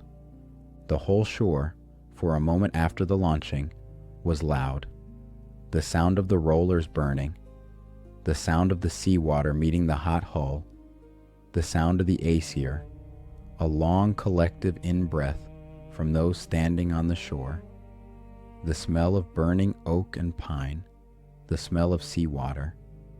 Above the shore, the gulls, which had been wheeling silently overhead through the morning, now cried out all at once, as if the launch had broken some long-held silence in them too. Hringhorni floated on the water, low and heavy, the great prow still curling forward over the calm gray waves. It bobbed once. It steadied. It sat, waiting, on the water for what would come next. Was angry. Why was angry? Snorri does not fully explain. The simplest reading is that was angry because he, the strongest of the Aesir, had not been able to launch the ship, and a giantess had. The deeper reading is that, in his grief, needed to be angry at something. And Hyrrokin, having succeeded where he had failed, was at hand. Raised mile near, he was going, in his anger, to bring it down on her head. He was going to kill her there on the shore. The other gods stopped him. They held him. They reasoned with him. They reminded him that Hyrrokin had done what they had asked her to do. She had launched the ship. She was not their enemy. She was their helper. Lowered the hammer. He turned and walked away from the shore. He did not look at Hyrrokin again. Hyrrokin, in the surviving sources, does not appear after this moment. She went, we may assume, back to her wolf and her vipers and her country in the east, and was not seen by the gods again. Then came the burning. The gods began to prepare the pyre on the ship's deck. They piled wood around Baldr's body. They placed his ship's gear at his feet. They placed his weapons beside him. The spear, the shield, the sword he had carried in his life, but never used in battle. They placed gold around him. They placed silver. They placed the small things he had loved in life. His wife came forward. Na, daughter of Nepr, the goddess who had been Baldr's wife. The surviving sources tell us little about her. We know that she was Baldr's wife. We know that she had a son with him named Forseti, who would, in the time after this story, become the god of justice in Asgard. We know that she was, in the small fragments that survive, gentle. She came to the side of the ship. She looked at her husband lying on the pyre. She did not weep. Snorri says only that she died, that her heart broke from sorrow, and she died on the shore. The gods, when they saw it, lifted her body also, and they placed her on the pyre beside Baldr. Two now, lying together, the husband and the wife. Odin came forward then. He took from his arm the great gold ring, Draupnir. Draupnir is one of the strangest objects in the Norse mythology. It is a gold ring made by the dwarves. It has the property that every 9th night, 8 more rings of equal weight drip from it. It is a self-replicating ring of gold. It is one of Odin's greatest treasures. He took it from his arm. He placed it on the pyre. He placed it beside Baldr's hand. Why he did this, Snorri does not say. We will let our small interpretation stand. He was giving his son, who had ridden no road into death and would now ride a fire road, a gift for the country beyond. Baldr's horse was led forward. The horse, in its trappings of gold and bronze, walked up the gangway. It walked, in the slow way of horses on a strange surface, onto the deck of the ship. It stood beside Baldr. It did not, in the surviving sources, struggle. It seemed to know it had been asked to come. The fire was set. A dwarf. And this is the small, strange moment in Snorri's account. A dwarf named Litter ran in front of it the moment, was raising Mjolnir to bless the pyre. Why he ran in front of him, Snorri does not say. Perhaps he was clumsy. Perhaps he was running for some other purpose and crossed the wrong path. Who was already on edge, kicked the dwarf.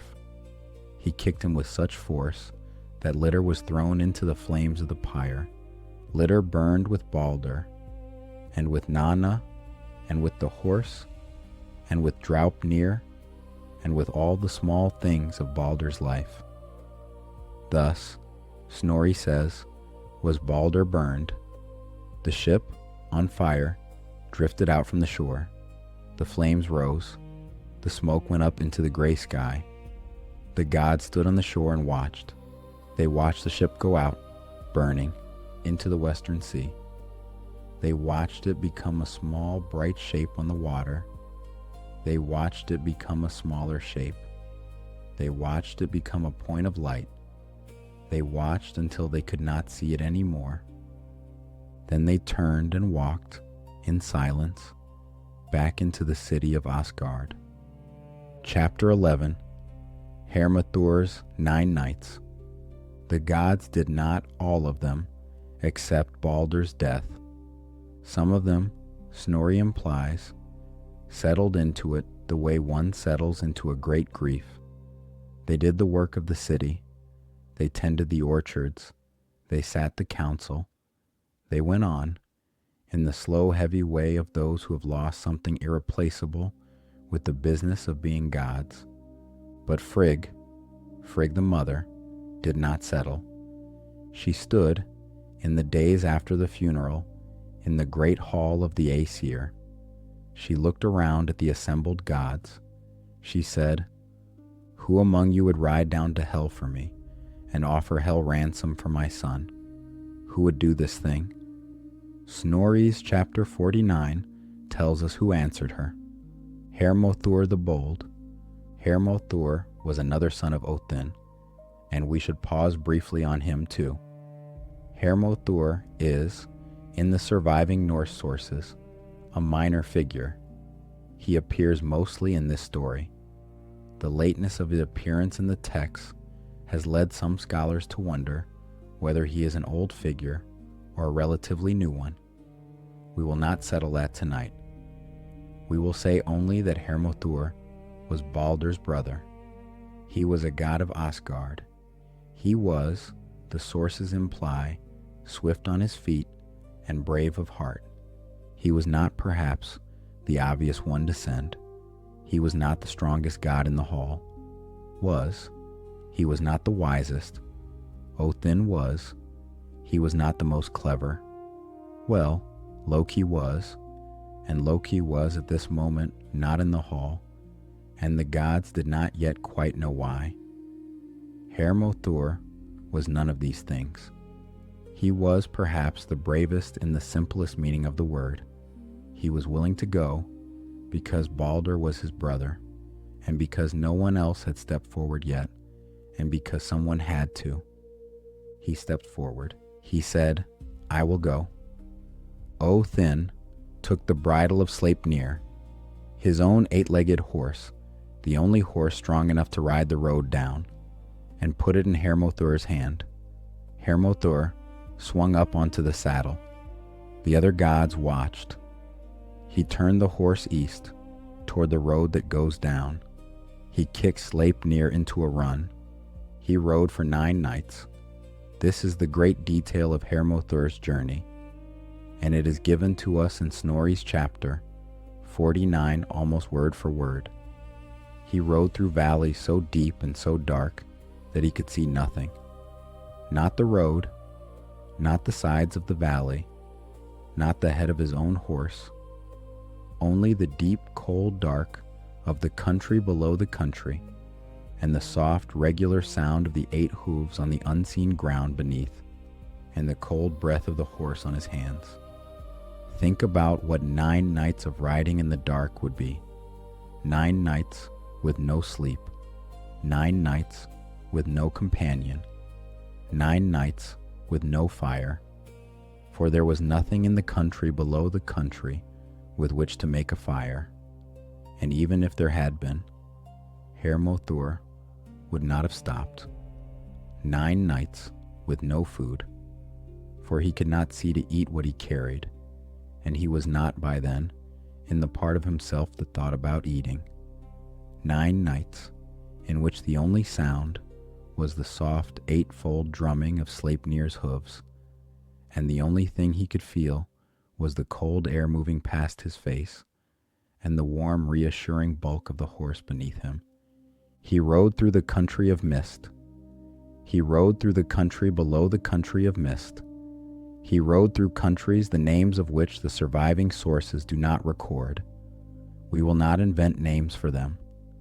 We will say only that they were countries of cold and countries of dark, and countries through which no living thing had ever ridden before, except, perhaps, his father Odin on his earlier ride. And even Odin had not ridden them in the way Hermóðr was riding them now. Odin had ridden them as the wisest of the gods, who knew where he was going. Hermóðr was riding them as a brother who was riding in grief, who did not know where he was going, who knew only that he had to keep going.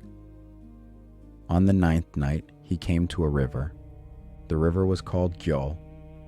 The name means, in Old Norse, loud noise. It was a river of crashing water and grinding ice. Across the river was the country of Hell proper, the country of the unhonored dead, the country where those who had not died in battle went to live their second long, quiet existence. The river was spanned by a bridge. The bridge was called Gjallarbrú, Gjöll's bridge. It was a bridge of gold. It had been built long ago by the gods, although in the surviving sources who built it is not clear. The planks of the bridge were gold. The rails were gold.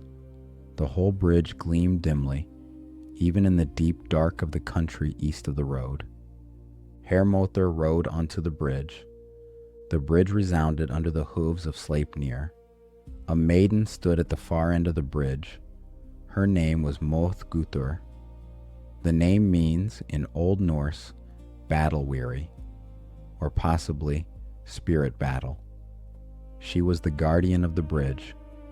She watched who came across and asked of each their name and their lineage, and what their business was on the road to hell.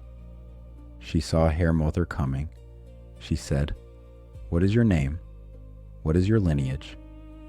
Yesterday, 5 hosts of the dead passed across this bridge, and it did not resound as loudly under their feet as it resounds now under yours alone.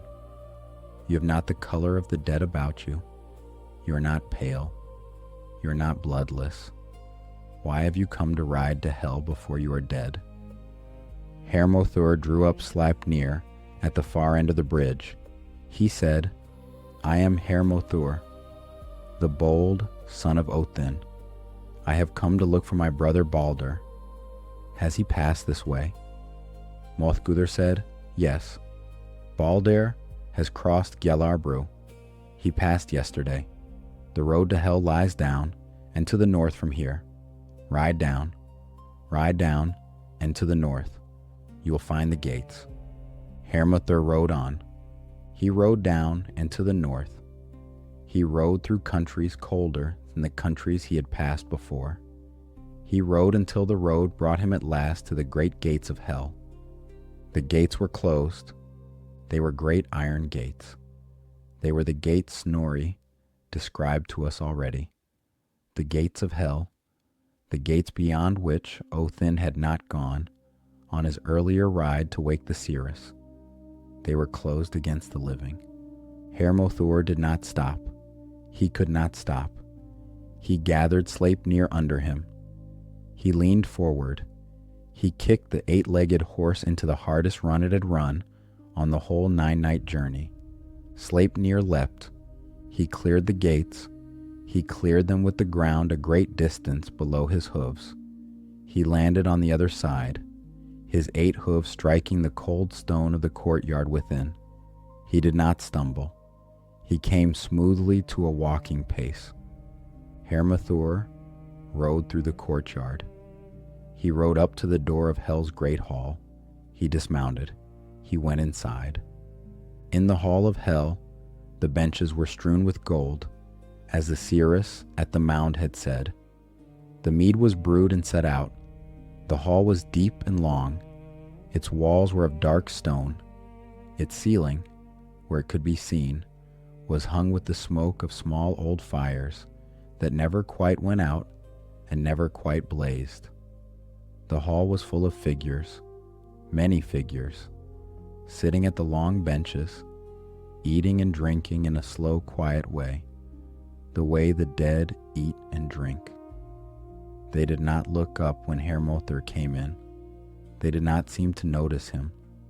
At the head of the high table, in the great high seat of honor, sat Baldr, pale now, with the pallor of the dead, but otherwise as he had been in life. His hair was the same. His face was the same. The small new pallor around his eyes was the only sign of what had happened to him. He saw Hermóðr come in. He stood up.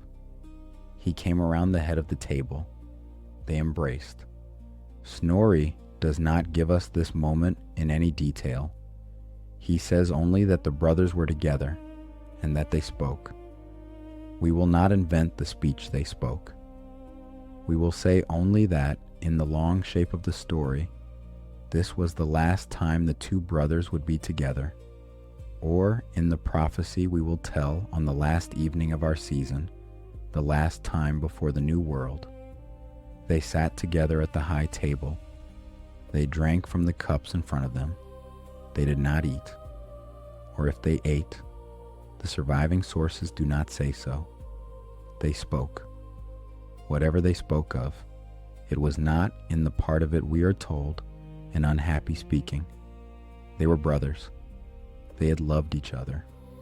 They had time, in the long pale evening of Hell's Hall, to be brothers for a while longer. His brother Hermóðr saw him there. He sat with him a long time. They spoke. Although what they spoke of Snorri does not record, they spoke through the night. In the morning, Hermóðr went to the goddess Hel. Hel was the daughter of Loki. She was the queen of the country named for her. She is described in Snorri's account elsewhere as half fair and half livid, that is, half her body alive and the other half the color of death. She was strange to look at, but she was not cruel.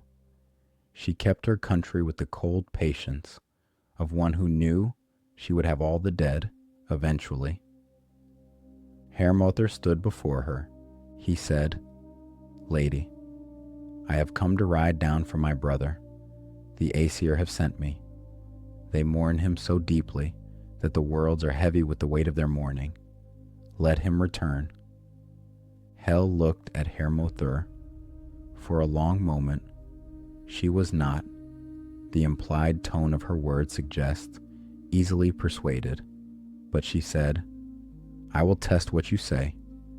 If Baldr is truly so beloved that everything in the world will weep for him, I will let him go back. If even one thing refuses to weep, he will stay with me." She said this, and she sat in her seat, and she waited. We may pause here and notice the cruelty of the condition. It is not, in any ordinary sense, a kind condition. It is a condition that has been set, knowing that there are, in the great wide worlds, many things that do not weep. Stones do not weep. Iron does not weep. The cold black places between the stars do not weep. To require that everything in the world weep for one mortal, even a mortal as beloved as Baldr, is to set a condition that is, in its very form, almost impossible to fulfill. But Hel is not, in the surviving sources, exactly cruel. She is the keeper of a country, and the keeper of a country has rules. The rules are not personal. The rules are how the country runs. Hel did not require that everything in the world weep because she wanted Baldr to stay. She required it because Baldr, having died, belonged to her country now. And the only way the rules of her country could be set aside was by a demonstration that the rest of the worlds wanted him back more than her country had the right to keep him. If the demonstration succeeded, she would let him go. If even one thing in the world did not weep, the demonstration would fail, and she would keep him by the same logic by which any keeper of any country keeps what is theirs. Hermóðr understood the terms. He understood them in the part of his mind that had ridden 9 nights in the dark to get there. He understood them in the part of his heart that had loved his brother. He understood them also in the part of him that knew his foster brother Loki, and knew that there was, very likely, somewhere in the worlds, something Loki could find that would refuse to weep. But he did not let himself think of that. Not yet. He rose. He bowed. He left her hall. He walked back to the courtyard. He mounted Sleipnir. He rode out through the gates, which opened for him this time on his way out. And he rode back up the long road, through the country below, the country of mist, through the country of mist, through 9 more nights of cold dark. He returned to Asgard on the 18th night since he had left. He told the Aesir what Hel had said. The Aesir sent out messengers in every direction. They sent messengers to all the kingdoms of Midgard. They sent messengers to the high places and the low places. They sent messengers to the kings of men, the queens of women, the chiefs of the dwarves, the elves of the bright country, the elves of the dark country. We may imagine, here, the kind of messengers the Aesir sent. They were not, the surviving sources do not tell us, ordinary messengers. They were swift. They were carried by horses that could cover in a day what a mortal messenger would cover in a week. They went by every road. They went by paths the gods had used in older times and had since forgotten. They went to places no living mortal had gone in 1,000 years. They carried the same message everywhere. Weep. Weep for Baldr, son of Óðinn, son of Frigg, brother of Hermóðr, husband of Nanna, father of Forseti, the most beloved of the Aesir, who lies in hell and waits to come home. The message was simple. The message was direct. The message was hard to deny. And the answer in every place was the same. Men wept. Women wept. Children wept. The dwarves wept in their forges under the mountains, and their tears hissed on the hot iron of the anvils, and they did not stop their work because of the weeping. They wept and worked at the same time, because that is how the dwarves grieve. The elves wept in their gardens, the bright elves of Alfheimr and the dark elves of Svartalfheim, both kinds together, who did not in the ordinary course of their long lives weep, but on these mornings wept. The kings wept on their thrones, before their courts, without shame. The queens wept in their chambers. The cattle in the fields wept. The horses in the stables wept.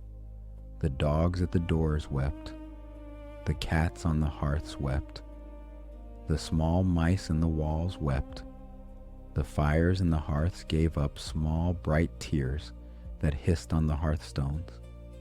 The very stones at the edges of the roads, and here Snorri's account is at its most lyrical. The very stones wept. There was, in that season, a phenomenon that mortals afterward remembered. When the cold mornings came, the stones along the roadsides would be covered in a kind of dew that was not exactly dew, that came from the stones themselves rather than from the air. The mortals did not understand what they were seeing. They thought it was a strange new weather. The Aesir understood. The stones were weeping for Baldr.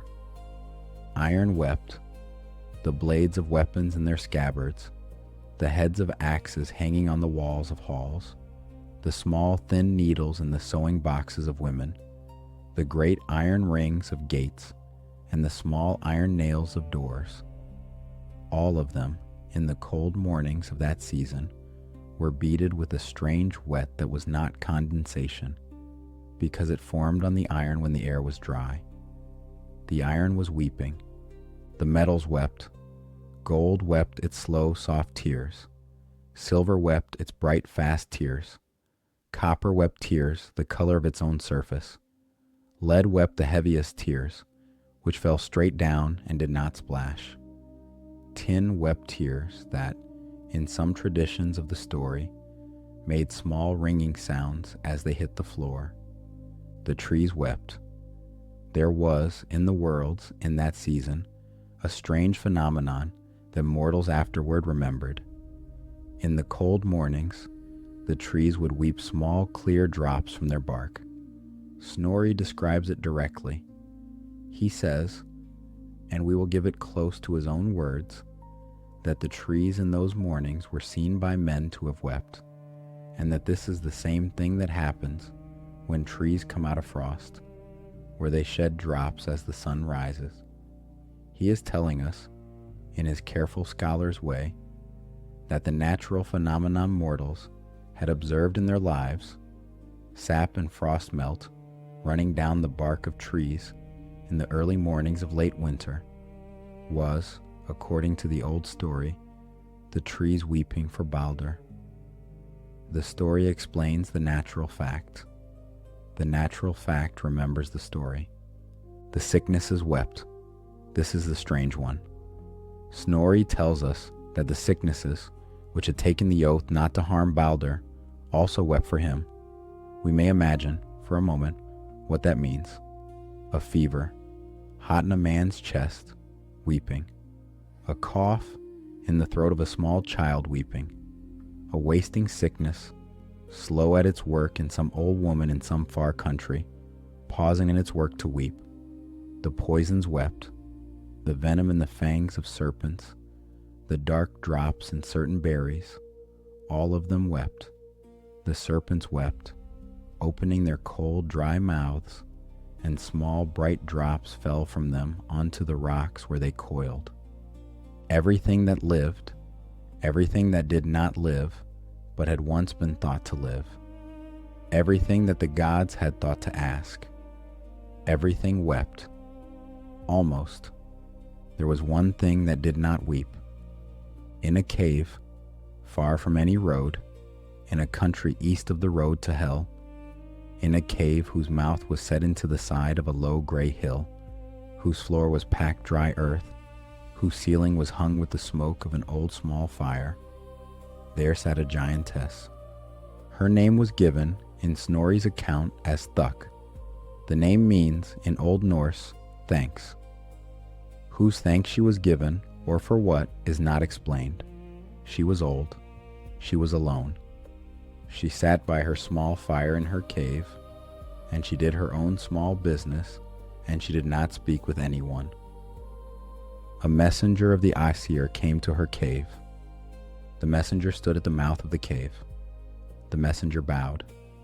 The messenger said, "Mother, lady, will you weep for Baldr the son of Odin, that he may come back from hell?" Thuk did not rise. She did not turn her head. She did not even look at the messenger. She spoke from her place by the fire. She spoke in verse. The surviving sources preserve her words as a small couplet, which we will speak in English tonight. Thuk will weep dry tears for Baldr's funeral journey. The son of thee is none of mine, in life nor in death. Let hell hold what she has. The messenger heard the words. The messenger turned. The messenger walked back out of the cave, back along the road, back through the long countries, back at last to Asgard. The Aesir heard the report. They sat for a long time in silence, as they had sat in silence on the day of Baldr's death. They knew then that Baldr would not be coming back. They knew that hell would keep him. They knew that the small old giantess in the cave had refused, alone of all the worlds, to weep. And they knew, although Snorri does not state it outright in this chapter, they knew, or strongly suspected, who Tok really was. It is the long tradition in the surviving sources and in the centuries of scholarship that have followed them, that Tok was Loki. Loki in another shape. Loki taking the form of a giantess in a cave to ensure that his work was complete. Loki refusing to weep for the god he had killed. Snorri leaves this implicit. He does not say so directly. He says only that men believed that this was Loki. We will let men believe it tonight. Chapter 12. Goodnight and the wolf at the edge of time. Baldr did not come back. He stayed in hell. He sat, the surviving sources tell us, in the high seat in hell's hall, with the gold strewn on the benches and the covered mead cup at his hand. He waited. What he was waiting for is told in one short passage of Völuspá, the great prophetic poem of the Poetic Edda. The poem describes the coming of the appointed twilight, the day when the gods will face their final fates. The poem describes the wolf in the east, the great wolf bound on the island Lyngvi by the cord called Gleipnir, the wolf who is called Fenrir, and you may remember his binding from an earlier evening story. The poem describes the serpent that lies in the sea. The poem describes the ship of the dead that will come from the east. The poem describes the burning of the world. And then, at the end of the burning, the poem describes the new world that will rise from the sea. A green earth, a small clear place, the sons of the dead gods, walking out into the morning, finding each other, finding a place to sit and play with old game pieces in the grass. In that new world, Völuspá tells us, Baldr will return. He will come back from hell. He will come back into the green earth after the burning. He will sit with the surviving gods in the new place. He will speak with his brother Hödr, who will also be there. For the new world, in the poem's vision, is the world after the old quarrels have been forgotten, and Hödr will be there beside him. This is the long shape of it, but that is for another evening, for the 11th and the 12th episodes of our season, when we will tell the appointed twilight and what comes after. For tonight, the story closes on the silence in Asgard after the messenger returned. The gods stood in the great hall. They knew now that Baldr would not be coming back to them. They knew the worlds had wept, all but one. They knew Loki had killed their son with the small dart of mistletoe and had then, in the form of a giantess in a cave, refused the weeping that would have brought him home. What the gods did to Loki, in time, is also a story for another evening. We will tell it on our next night. There is a cave in the story to come. There is a serpent. There is the long pain. We will not begin it tonight. For tonight we close on the shore of Asgard. The pyre fire of Hermóðr has long gone down. The smoke has drifted east on the wind. The shore is cold. The sea is dark. The waves come in, the way waves come in, against the cold sand. The sound of the waves is the only sound on the shore. The footprints of the gods who carried Baldr's body to the ship, the prints of bare feet and of sandaled feet and of the heavier feet of Thor, are still in the sand, just above the line where the tide will reach. By the morning, the tide will have washed them away. By the morning, there will be no sign on the shore that the ship was launched there. Only the small charred remains of the rollers, half buried in the sand, will remain to tell, for a few days more, what happened. The gods know now what their bright son's dreams meant. They know now that even Baldr, the most beautiful, Baldr who shone with his own light, Baldr whose hall was so clean, nothing unclean could enter it, Baldr whose mother walked all the worlds and took every oath she could think to take, even Baldr could die. They know now that one small parasitic plant on an oak west of Valhåll was enough. They know that the small things are the dangerous things. They sit in the great hall of Asgard. In the evening of the day, Hermóðr returned. They do not speak much. The mead is on the table. The bread is laid out. They eat little. They drink little. They look at one another's faces, and on each face the small new lines of grief are visible. In the long shadow of this evening, and this is something the sources do not say outright, but is implied by everything that comes after. In the long shadow of this evening, the worlds have changed. Before Baldr died, the gods were the gods. They knew, in some far-off way, that they would die in the end. They knew the appointed twilight was coming, but it was far away.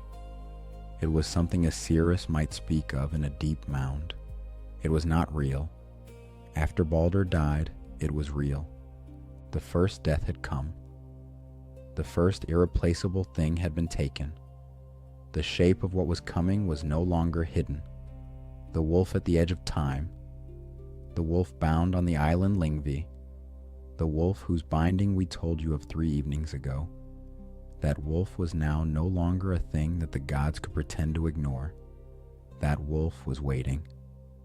And the wolf knew, somehow, what had happened in Asgard. The wolf knew the gods had taken their first wound. The wolf knew that the long pull on the cord, Gleipnir, was, very slowly, beginning to loosen. You may have felt something like this in your own life. A first death, a first irreplaceable thing taken. The way the world, after such a thing, no longer looks the way it used to look. The way the small remaining people in the room, the people who are still there, the people you still have, become more precious, but also somehow more fragile. The way a person who has known a great loss walks through their days differently afterward, slower, more careful, more aware that everything around them could, at any moment, be the next thing taken. The gods of Asgard knew this. On the night Hermóðr returned with the news of Thok in the cave, they did not speak of it. They sat in their hall. The mead was on the table. The fire was low. Frigg, who had walked all the worlds to bind everything she could think to bind, sat at her place at the long table. She had not, since the news returned from the cave, cried again. Her grief had moved into a different shape. It had become the shape of stone, a heavy, unchanging weight she would, for the rest of her long life, carry with her wherever she went. She would carry it in time into the day of the appointed twilight. She would carry it across the burning of the world. She would, in the new world that came after, still carry it. The stone of a mother who knew that her son, who had been bound by every promise the world could give, had been killed by the one small plant she had not asked. Odin sat at the head of the table. He did not speak. He had, in his long life, learned many things. He had given his eye for one of them. He had hung on the tree for 9 nights for others. But of all the things he had learned, what he had learned tonight, that even the most loved of the gods could die, and that the one who had killed him was a god of Odin's own household, his own foster brother. What he had learned tonight was, perhaps, the heaviest thing. Thor sat midway down the table. The hammer Mjolnir was on the bench beside him. He had used it, that day, to bless the pyre. He had used it, in his anger, to threaten Hyrrokin on the shore. He had, in a sudden flash of grief and rage, kicked the dwarf leader into the fire. He sat now, and looked at the hammer beside him, and his great hand rested on the handle, and his face was, for once, not the face of the storm god. It was the face of a brother. Bragi sat with his harp at the far end of the table. He had not, since the news came, played anything. The harp lay on the bench beside him, untouched. We will say only that, in the long traditions of the story, no song was ever composed in Asgard for Baldr. No song that could match what was being mourned. No song that could carry the weight. Bragi sat with his harp untouched, and he did not, on this night, try. Hermóðr, the brother who had ridden down for him, sat near Odin. He had not eaten since he had come back. He had drunk a little water. He would sleep eventually, that night, for he was very tired. 9 nights of riding down and 9 nights of riding back, and the day of the messengers between, and the long evening of waiting for them to return. But he had not slept yet. He sat with his hands flat on the table, and his eyes were open, and he was looking, not at anything in particular, at the wood of the table itself. And the wolf in the east, and the wolf at the edge of time, did not move. But the wolf knew. That is the story for tonight. Tomorrow, in another evening, we will tell of what came after. We will tell of Loki, who fled from Asgard after this, and who in the form of a salmon hid in a river under a waterfall, and who was caught in a net the gods themselves had taught the salmon, and who was carried back to a cave under the earth and there bound the way Fenrir had been bound, but with crueler bonds and for a longer time. We will tell on a coming night of his children, who had been taken from him long before this, and what the gods did to each of them. We will tell of the slow waiting for the appointed twilight that begins on the night the story closes. We will tell, in time, of the new world. We will tell, in the very last of these evenings, of what Völuspá tells us, that after the appointed twilight has come, after the wolf has swallowed the sun, and the great burning has happened, and the gods have fallen, and the world has sunk back into the sea. After all of that, the sources say, the sea will rise again. Green earth will come up out of the water. A small, clear morning will come. The gods who survive, and there are, in the prophecy, a few, will walk out into the new grass. They will find the small game pieces of the old gods, the small carved wooden tokens the old gods used to play with on the long evenings, half buried in the new earth where the old halls had been. They will pick them up. They will sit on the new grass in the new morning, and they will look at the game pieces in their hands, and they will, in the slow way of survivors, begin to remember. And Baldr will be there. He will come back from hell. The prophecy tells us so. He will come back in the new world, in the new green. He will sit with his brother Hödr, who in that new world will not be blind, and who will not need to be forgiven for what he did in the old world, because in the new world it will be understood that the old quarrels are not the new quarrels. They will sit on the grass. They will play with the game pieces. They will speak, perhaps, of small things. They will be again the brothers they had been before the dart. This is the end of the story. It is in the very far distance, but it is there. It is, the prophecy implies, the only kindness the old gods got, the knowledge on the night Hermóðr returned with the news of Thok in the cave, that somewhere in the long unfolding of time, after the burning, there would be a morning. And in that morning, Baldr, the most beloved, the brightest, the one whose dreams had been so heavy, Baldr would walk out into the new grass, and he would not, in the new world, dream those dreams again. But that is for another evening.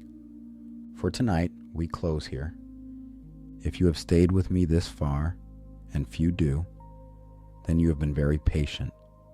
If you have drifted off, somewhere in the long ride of Sleipnir, or in the sport of the gods, or on the cold shore where Hringhorni burned, or in the cave where Thok refused to weep, then you are exactly where you should be. The Almanac will return. Good night, dear listener. Good night.